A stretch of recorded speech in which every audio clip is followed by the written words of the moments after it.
حال کمی پخته بلال تخیال قربان حال کمی پخته بلال تخیال. ملګرو سړی خو مدینې منورې ته ورسېدی. السلام علیکم ورحمت الله وبرکاتو. قدرمنو لیدونکو خدای دې وکړي چې روغ به یاست. دغه کوم چې هسې دغه نعت شریف ویلې دې ویډیو ډېره وایرل شوله او دا خدای پاک په رحمت سره مدینې شریف ته ځان ورسوئ. په څه وجه دا ویډیو وایرل شوله راځئ چې دغه سړي ویډیوګانې وګورو. دا سړی په مدینه منوره کې ګرځي او په مکه معظمه کې ګرځي او د رسول الله صلی الله علیه وسلم مبارک مزار دیدنې وکړو او څنګه یې نصیب وشو. خدای پاک خپل ولیان خپل دوستان خپل دربار ته ورغواړي.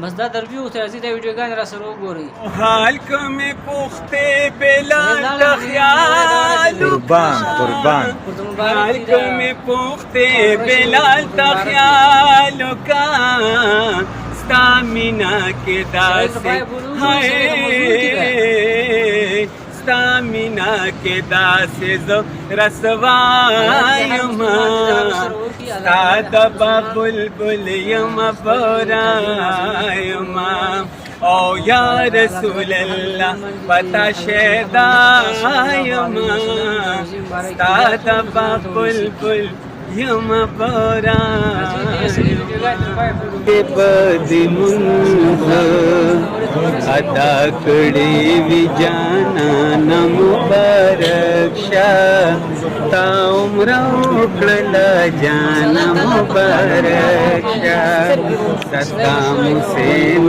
قدردان مبارک شاه او ګران رور سحر خان مبارک شاه او دا اب شفا اب حیات اب زمزم اوسکم اب زمزم پلپو لپو بیا بزم یسکم اب زمزم پلپو لپو بیا بزم یوم دا برکت چاہے زمزم سرا زما مکہ مکرمہ خل مکہ معظمہ وریگی میں پزڑ باندھ مکہ مکرمہ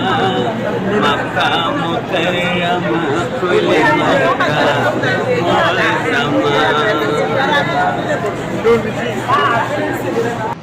محمد امین جی سے فرمائل نوی هاغه پنځه مناره ښکاري د حرم د محبوب یوه هم کمه د فردوس د لوړ میناره نه ده. مینوالو د الله تعالی خصوصي کرم دی په موږ باندې چې هغه منارې یې نن موږ ته وښولې او د هغې په دیدار باندې زموږ سترګې یخې شوې. نو زه د خپلو مینوالو دپاره بلکې د آل 400 دپاره د KPK دپاره دا دعا ګویم چې الله یې بار بار د دې دیدار نصیب کړو. الله دې خپلې عمرې او حجونو له راولي. ډېره مننه جي. آمین. زه تاسو روان دی کې به بیا بیک اپ کیو نات زه پرېږدم سهار صاحب. اچھی بات کہو اچھی بات سنو اچھائی کرو. ملګرو ویډیو تر پایه پورې وکتله. په یوه نعت شریف باندې دغه سړی دونه وایرل شو دونه پر مخ باندې ولاړی صحت ته تر مدینې مشرف ورسېدی او تر مکې معظمې ورسېدی. د دې وجه څه شی وه؟ د دې وجه صرف یو نعت ویلی و د خدای د رضا لپاره او د رسول الله صلی الله علیه وسلم سره د محبت لپاره یو نعت ویلی و.